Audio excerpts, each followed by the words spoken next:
ইন্নাস সামআ ওয়াল বাসারা ওয়াল ফুআদা কুল্লু উলাইকা কানা আনহু মাসউলা।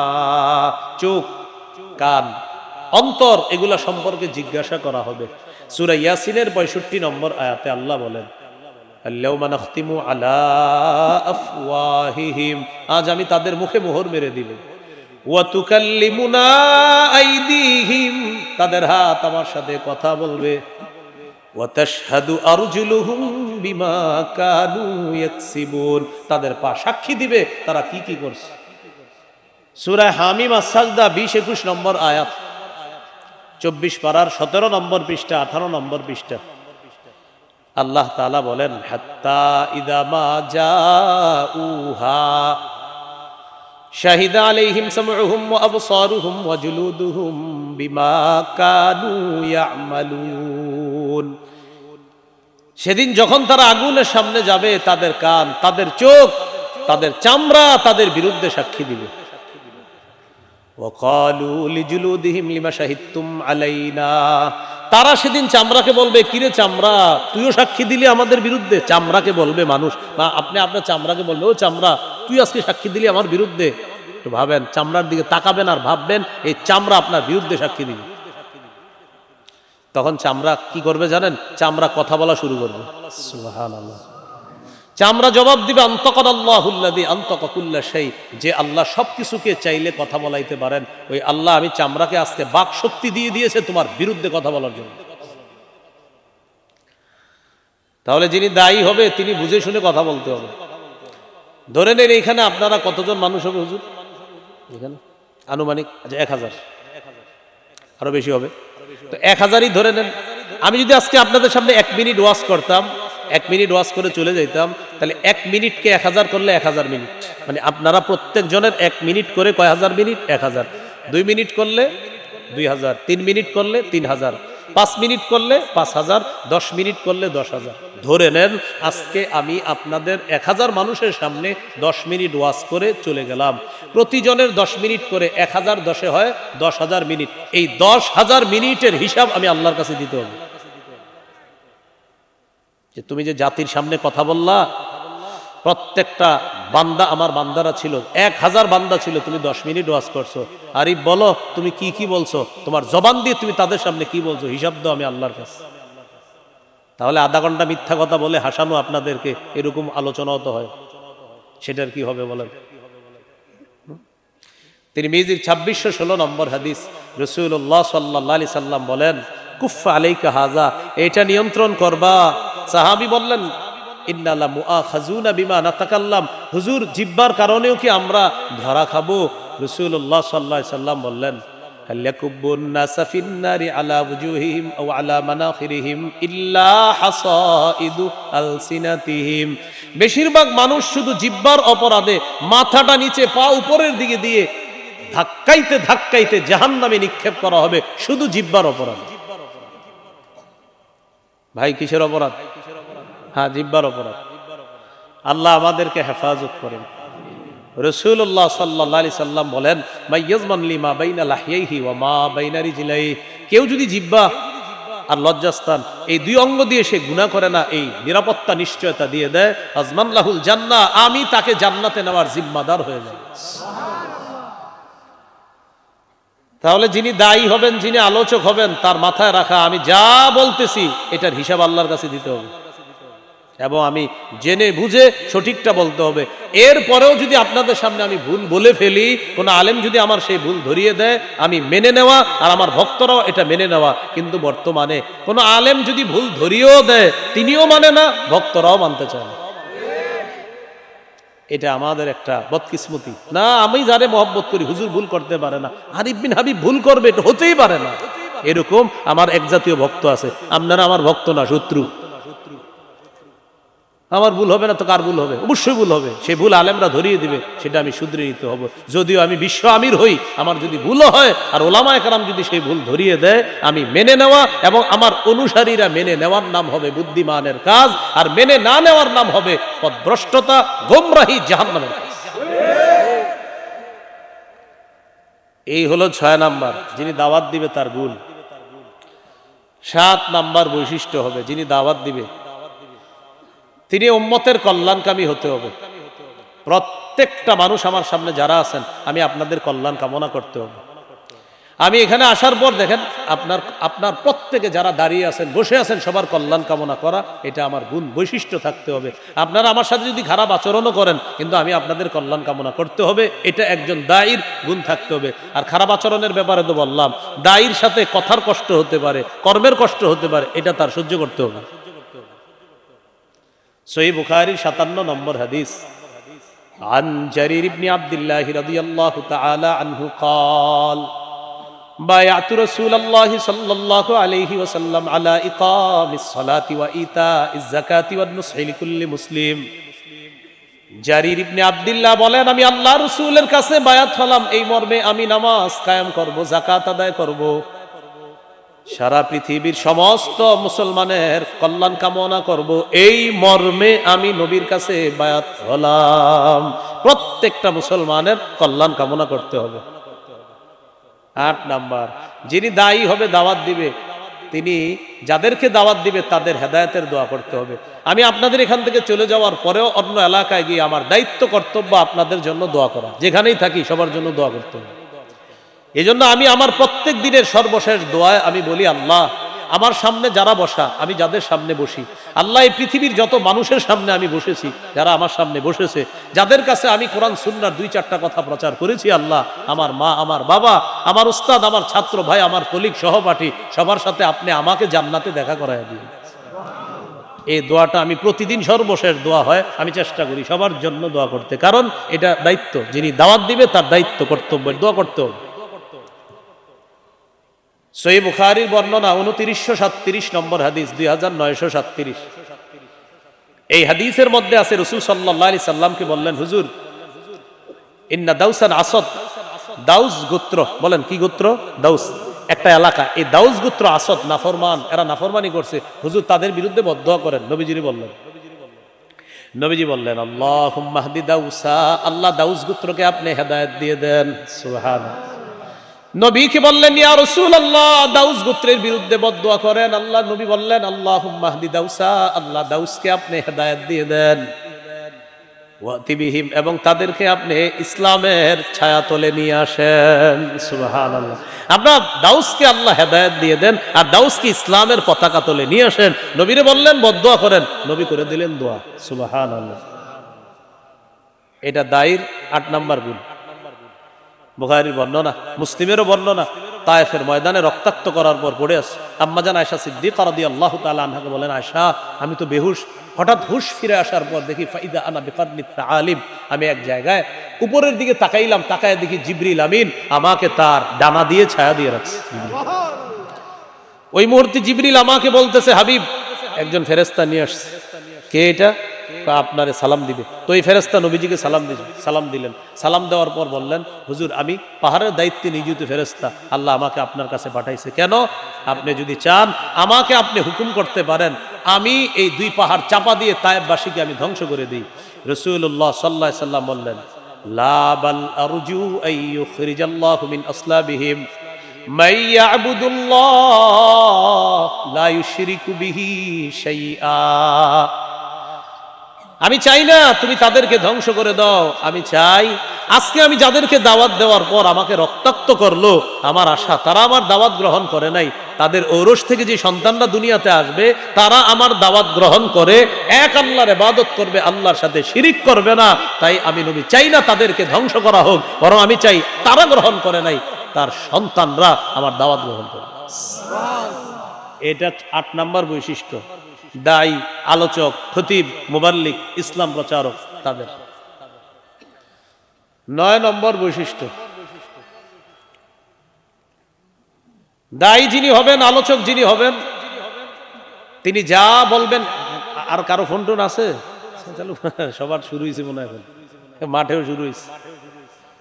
তো 9 নাম্বার, যিনি দাওয়াত দিবেন তিনি যা বলবেন ওই অনুযায়ী তিনিও আমল করবেন, ওই অনুযায়ী তিনিও আমল করবেন।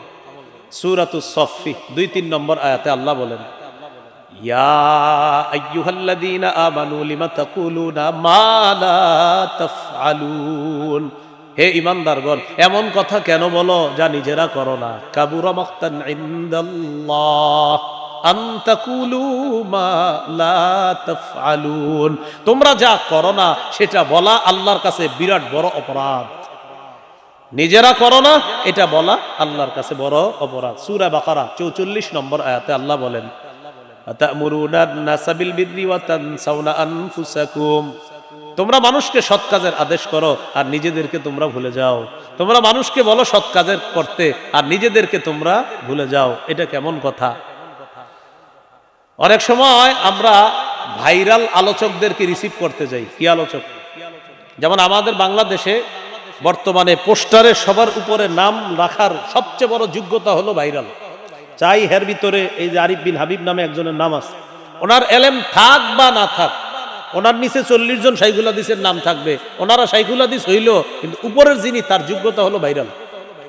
ব্যাস, ওনার নাম থাকতে হবে সবার উপরে। এবার ওনার আব্বা শাইখুল হাদিস হোক আর যে হোক, উনি তো ভাইরাল, অন্যরা শাইখুল হাদিস, ভাইরাল তো না। তো যাই হোক, বলতেছি শুনালো। হ্যাঁ, তো উপরে থাকবে ভাইরাল, যোগ্যতা কি? ভাইরাল। তো ভাই ওনার নাম এত উপরে, এতগুলা শাইখুল হাদিস আপনাদের এলাকার, তাদের নাম নিচে, হুজুর ওনা শাইখুল হাদিস, ভাইরাল তো না। কিনা? হ্যাঁ, ভাইরাল তো না, শাইখুল হাদিস। এটা হলো আমাদের গোবর মার্কা মস্তিষ্কের কাছে সবচেয়ে বড় যোগ্যতার নাম। এই গোবর মার্কা মস্তিষ্কের কাছে সবচেয়ে বড় যোগ্যতার নাম ভাইরাল। কি মার্কা মস্তিষ্ক? গোবর, গোবর। হ্যাঁ, তাকে রিসিভ করতে যাবে 30-40 জন মোটরসাইকেল। কয়জন? 30-40 জন। এই গ্রামগঞ্জে দেখা যায় বেশি। মাগরিবের সময় রিসিভ করতে গেছে। রিসিভ করতে যাওয়ার পর আপনার মাগরিব চলতেছে, এরা মাগরিবে ঢুকে না। এটা আপনাদের এলাকার কেউ করেন এমন না, পৃথিবীতে হয় এরকম ঘটনা। তো যাও, মাগরিব চলতেছে, ওনারা মসজিদে যায় না। কেন যায় না জানেননি? মাগরিব যাক, হুজুর না যাক। হুজুর একটু পরে আসবে, হুজুরকে আমরা রিসিভ করব। সামনে 15টা মোটরসাইকেল, পিছনে 15টা, মাঝখানে হুজুরের গাড়িটা থাকবে। একজন ভিডিও করবে, আগামীকাল এটা ফেসবুকে আমরা দিব। আরিফ বিন হাবিবের সাথে কাটানো কিছু মুহূর্ত, এটা আমরা লিখবো ফেসবুকে। এই যে আপনারা মাগরিব পড়লেন না, যে মাগরিবটা যে পড়লো না, এখন আপনারা আমাকে একটু বলেন, মাহফিল বড় না মাগরিব বড়? আলোচক বড় না মাগরিব বড়? তো এটা কেমনে আমরা করলাম? আপনি আলোচকরে ফোন দিয়ে দেন, হুজুর মাগরিবের সময় হয়েছে, আমরা আপনাকে রিসিভ করতে আসছি, আমরা মসজিদে মাগরিব পড়তে ঢুকলাম, আপনি যদি চলে আসেন এই মসজিদে মাগরিবটা পড়েন। আর যদি অন্য কোথাও মাগরিব পড়েন, হুজুর ওই মসজিদটা আপনি আসার সময় দেখবেন ডান দিকে একটা রাস্তা ঢুকছে, ওখানে একটা মসজিদ আছে, ওখানে আমরা মাগরিবের নামাজটা পড়তেছি। বাস, এটা বলে দিলি তো হয়ে গেল। কিন্তু আপনার চিন্তা করে, হুজুরে বললে কি জানি, আরে নামাজের কথা হুজুরে বললে তিনি আবার কি মনে করবে? তিনি আল্লাহর চেয়ে বড় নাকি? যে হুজুর নামাজের কথা বললে কিছু মনে করবে, তাকে আনাই তো দরকার নেই, তিনি কিছু মনে করবে কেন? এটা একটা গেল। আরেকটা, মাগরিবের পরে আমার ওয়াজ আছে, মনে করেন আমার আলোচনা আছে। এখন চিন্তা করতেছি মাগরিব পড়বো না আলোচনা ধরবো, মাগরিব পড়বো না আলোচনা ধরবো। হ্যাঁ, ওই আপনার মাগরিবের পর আলোচনা, এটা কইরা আবার আরেক জায়গায় যাইতে হইব আপনার টিউশনি। তো আপনার মাগরিব পড়লাম, এখন কথা হলো মাগরিবের পর বয়ান আছে।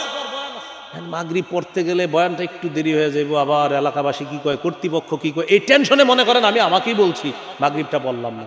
ছি ছি, এটা কোনো কথা? আতা'মুরুনা আন-নাসা বিল বিররি ওয়া তানসাউনা আনফুসাকুম। তুমি একটু পরে মানুষকে নামাজ পড়তে বলবা আর নিজে নামাজটা বললা না।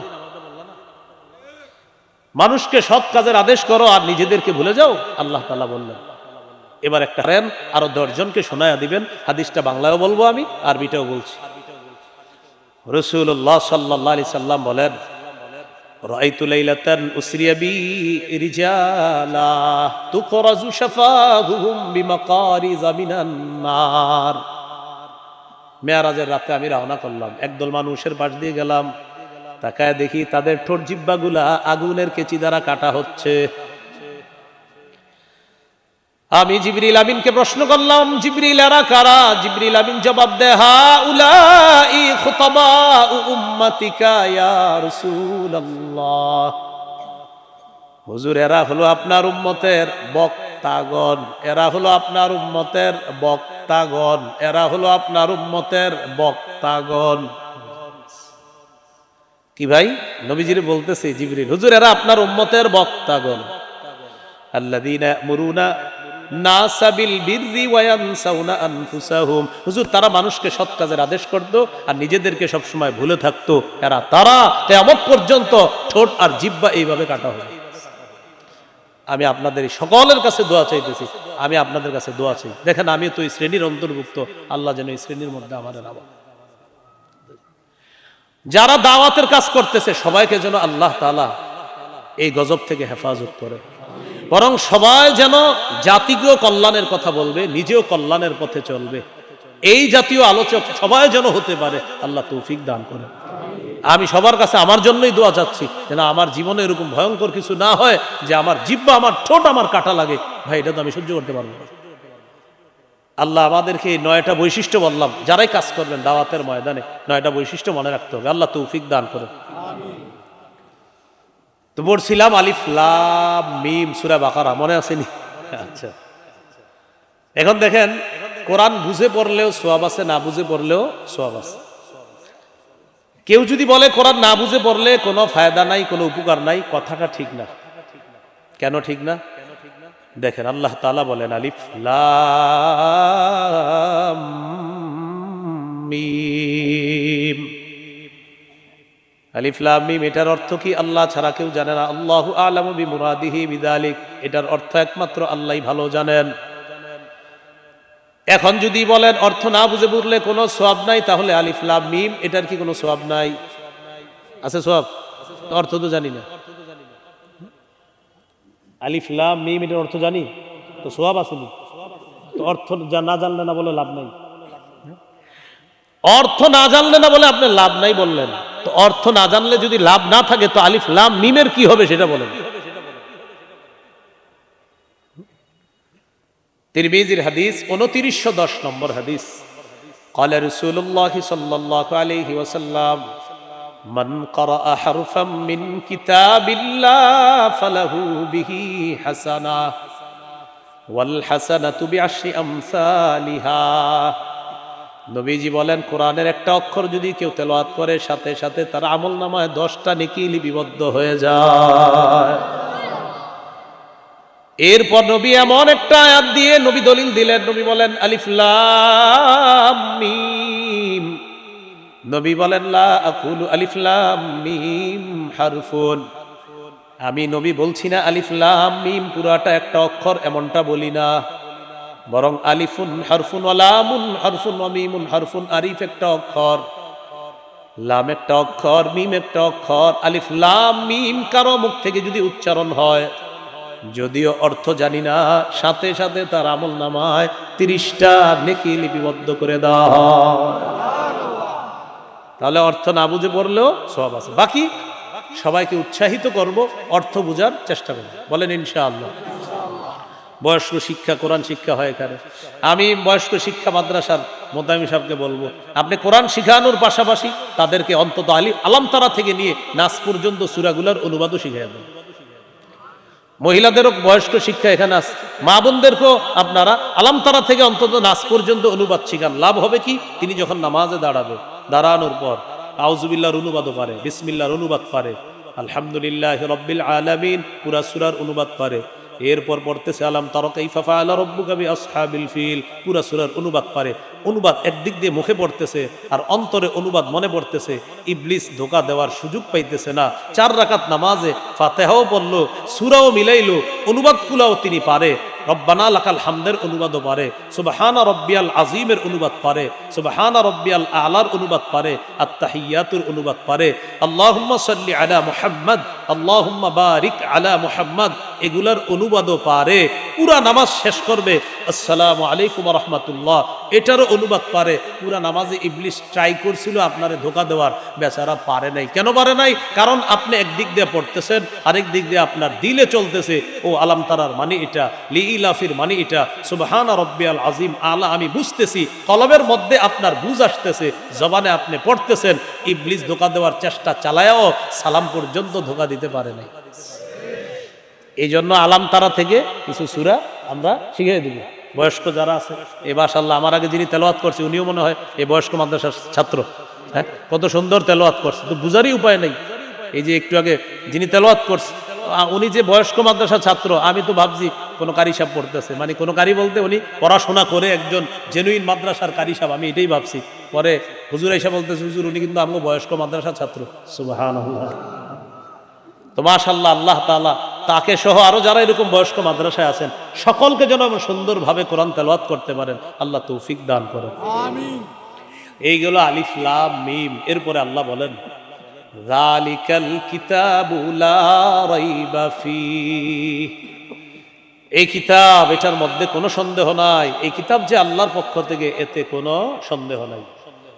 সূরা ইউনূসের 37 নম্বর আয়াতে আল্লাহ বলেন ওয়ামা কানা হাযাল কুরআনু আন ইফতারা মিন দুনিল্লাহ ওয়ালাকিন তাসদীকাল্লাযী বাইনা ইয়াদাইহি ওয়া তাফসীলাল কিতাবি লা রাইবা ফীহি মির রাব্বিল আলামিন। আল্লাহ তাআলা বলেন এই কোরআন কারো থেকে বানানো নয়, এটা আল্লাহ ছাড়া কারো থেকে তৈরি করা না, বরং এটা আল্লাহর পক্ষ থেকে কিতাব। এই কিতাব তার আগের যতগুলা আসমানি কিতাব আছে সবগুলা কিতাবকে সত্যায়ন করে হলো আল কোরআন। এই কোরআন তার পূর্বের যত কিতাব আছে সব কিতাবগুলার ব্যাখ্যা দেয়, এটা হলো আল কোরআন। এরপর আল্লাহ বলেন লা রাইবা ফীহি মির রাব্বিল আলামিন, এই কোরআন রবের পক্ষ থেকে নাজিলকৃত কিতাব, এতে কোনো সন্দেহ নেই।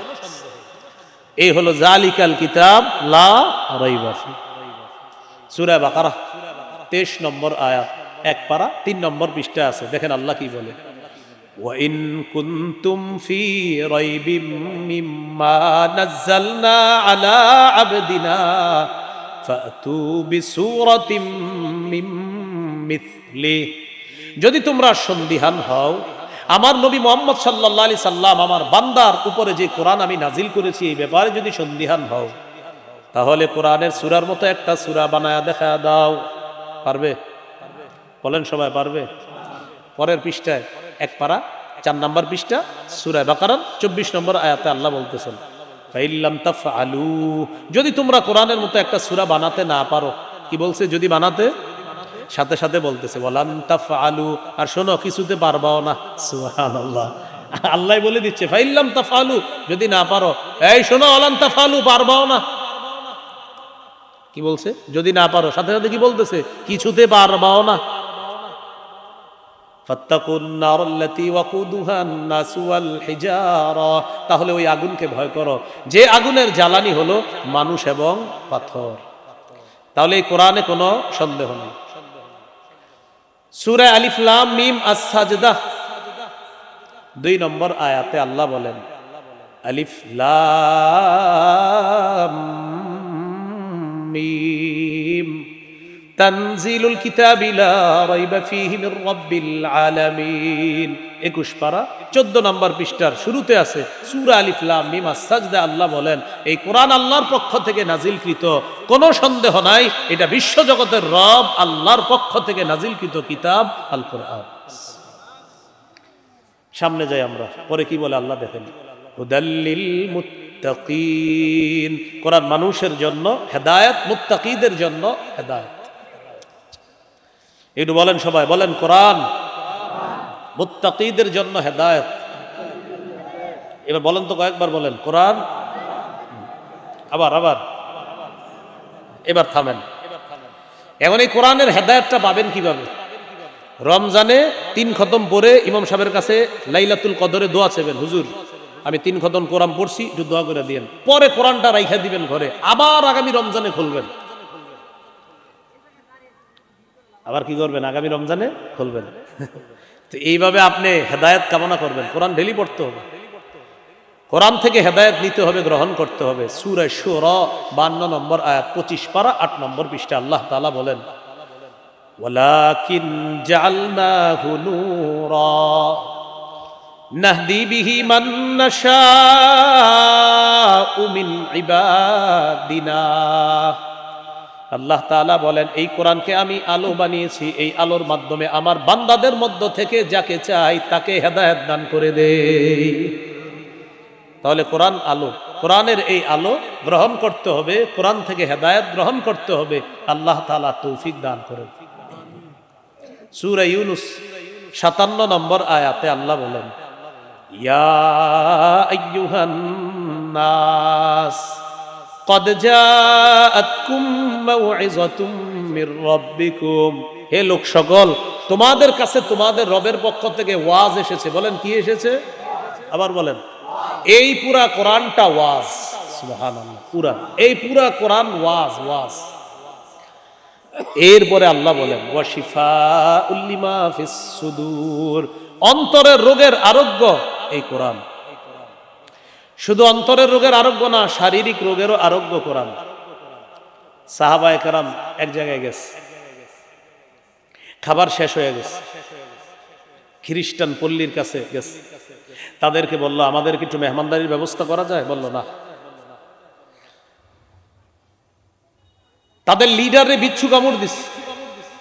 কামড় দেওয়ার পর কবিরাজ ডাক্তার ইত্যাদি আনে, কোনো কাজ হয় না। তারা বলা বলি করতে লাগলো মুসলমানদের কাছে যাই, দেখি কোনো ব্যবস্থা করা যায় কিনা। মুসলমানদের আমির সাহেবের কাছে এসে বলল আফিকুম রাকিম, তোমাদের মাঝে কোনো ঝাড়ফুঁক করে এমন কেউ আছে? আমির সাহেব বললেন হ্যাঁ আছে, আমি ঝাড়ফুঁক করি, আমি ঝাড়ফুঁক করতে পারি, আমি ফু দিতে পারি, কিন্তু ঝাড়ফুঁক করবো না। কি করবো না? কেন? খাবার চাইছিলাম, ব্যবস্থা করছো? তারা বলল তুমি যদি ফু দাও, যদি আমাদের লিডার ভালো হয়ে যায় 30টা বকরি দিবি। কয়টা বকরি? তিনি গেলেন, যাওয়ার পরে কি যেন বললেন, পুরো লিডারের গায়ে ফু দিছে, ভালো হয়ে গেছে, বকরি 30টা পেয়ে গেছে। বকরি পাওয়ার পর সাহাবায়ে কেরামের মধ্যে বলা বলি করতে লাগলো, আচ্ছা বকরি তো আনলাম, এখন খাওয়া যায় যাচ্ছে কিনা এই মাসালা তো জানি না, ফু দিয়ে যে বকরি আনলাম এখন খাওয়া যায় যাচ্ছে কিনা। রাসূলুল্লাহ সাল্লাল্লাহু আলাইহি সাল্লামের কাছে গেছে, যাওয়ার পর রাসূলুল্লাহ সাল্লাল্লাহু আলাইহি সাল্লামকে বললেন হুজুর এরকম আমরা ফু দিলাম, ফু দেওয়ার পর আল্লাহ তাআলা রোগীকে ভালো করে দিছে, ভালো করার পর তখন আমাদেরকে 30টা বকরি দিছে, এখন এই বকরি খাওয়া জায়েজ আছে কিনা এটা তো জানি না, মাসালা জিজ্ঞাসা করার জন্য আপনার কাছে আসছে। রাসূলুল্লাহ সাল্লাল্লাহু আলাইহি সাল্লাম বললেন তুমি কি পয়রা ফু দিছো বলো তো? তো কয় হুজুর আমি সূরা ফাতিহা। এইখানে বুঝতেছেন না আপনারা? তো হইলই তো, আর কি?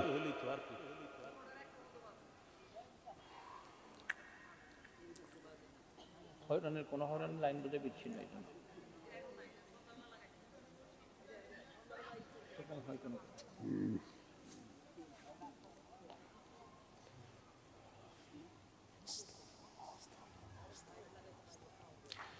রাসূলুল্লাহ সাল্লাল্লাহু আলাইহি সাল্লাম বললেন কি পড়ে ফু দিছো? হুজুর সূরা ফাতিহা পড়ে ফু দিছি, ভালো হয়ে গেছে। রোগীকে আল্লাহ ভালো করে দিছে। 7 বার সূরা ফাতিহা পড়ে এরকম পানিতে ফু দিয়ে খাবেন, পেট ব্যথা ভালো হয়ে যাবে ইনশাআল্লাহ। যে রোগ আছে আপনার সন্তানের শরীরে, ওই রোগের জন্য আপনি এটা করবেন, ইনশাআল্লাহ আল্লাহ ভালো করে দিবে। হ্যাঁ, নবীজি বললেন এখন কি করতে আসছো? হুজুর বকরি পাইছি, কি করবো এখন? নবীজি বললেন তোমরাও খাও, আমার জন্য রাখো, তোমরাও খাও, আমার জন্য রাখো। এতে বোঝা যায় কোরআন আরোগ্য, কোরআন শিফা। এরপরে আল্লাহ বলেন ওয়া হুদাও ওয়া রাহমাতুল লিল মুমিনিন, কোরআন হেদায়েত, কোরআন মুমিনদের জন্য রহমত। তো এখন এই কোরআন থেকে আমরা হেদায়েত, রহমত, শিফা এটা গ্রহণ করার জন্য প্রতিনিয়ত কোরআন তেলাওয়াত করতে হবে। আল্লাহ তৌফিক দান করুন। আমিন। তিরমিজির বর্ণনা 2909 নম্বর হাদিস, রাসূলুল্লাহ সাল্লাল্লাহু আলাইহি সাল্লাম বলেন খায়রুকুম মান তাআল্লামাল কুরআনা ওয়া আল্লামা, তোমাদের মধ্যে সর্বোত্তম ওই ব্যক্তি যে কোরআন শিখে অন্যকে শিখায়। সহিহ বুখারীর বর্ণনা 5011 নম্বর হাদিস, এক ব্যক্তি কানা রাজুলুন ইয়াকরাউ সূরাতাল কাহফি, এক সাহাবী রাতের বেলা সূরা কাহফ পড়তেছে। তাগাশাতহু সাহাবা, আকাশের মেঘখণ্ড আসছে বাড়ির উপরে। মেঘখণ্ড আসার পর তিনি কোরআন তেলাওয়াত করে, আকাশের মেঘখণ্ড তার বাড়ির উপরে, আর পাশে তার ঘোড়াটা খালি লাফায়, ঘোড়া লাফায়। কোরআন তেলাওয়াত থামাইলেন, মেঘখণ্ড চলে গেল। পরের দিন নবীর কাছে আসার পর বললেন ইয়া রাসূলুল্লাহ, রাতে কোরআন তেলাওয়াত করতেছিলাম, একটা মেঘখণ্ড দেখলাম বাড়ির উপরে আসছে, হুজুর ব্যাপারটা বুঝলাম না। নবীজি বললেন তিলকা সাকিনাতু তানাজ্জালাত বিল কোরআন, তুমি কোরআন পড়ার কারণে আসমান থেকে প্রশান্তি, সাকিনা নাজিল হয়েছে, এটা স্বচক্ষে আল্লাহ তোমাকে দেখায়। কোরআন যখন তেলাওয়াত করা হবে তখন কোরআন তেলাওয়াত শুনবো। বলেন, তখন কোরআন তেলাওয়াত কি করব? শুনবো। এই যে কারি আবু রায়হান তেলাওয়াত করছে না করবে? করবে ইনশাল্লাহ। তো যখন তেলাওয়াত করবে তখন মন দিয়ে তার তেলাওয়াত শুনতে হবে। মন দিয়ে কি করতে হবে? তেলাওয়াত শুনতে হবে। আল্লাহ কোরআনের মধ্যে বলেন, ওয়াইদা কুরিআল কুরআনু ফাসতামিউ লাহু ওয়া আনসিতু, যখন কোরআন তেলাওয়াত করা হয় তখন তোমরা চুপ থাকবা এবং কান পেতে কোরআন তেলাওয়াত শুনবা। তো যখন কোরআন তেলাওয়াত করা হবে তখন আমরা মনোযোগ সহকারে কোরআন তেলাওয়াত শুনবো। আল্লাহ তৌফিক দান করেন। তো বলছিলাম কোরআন হুদাল্লিল মুত্তাকিন, মুত্তাকিদের জন্য হেদায়েত। আমরা সবাই যেন এই হেদায়েত, রহমত, বরকত গ্রহণ করতে পারি। আল্লাহ তৌফিক দান করেন। যে কথাগুলো শুনলাম বললাম আমল করার তৌফিক দান করেন। সুবহানাল্লাহি ওয়া বিহামদিহি, সুবহানাকাল্লাহুম্মা ওয়া বিহামদিক।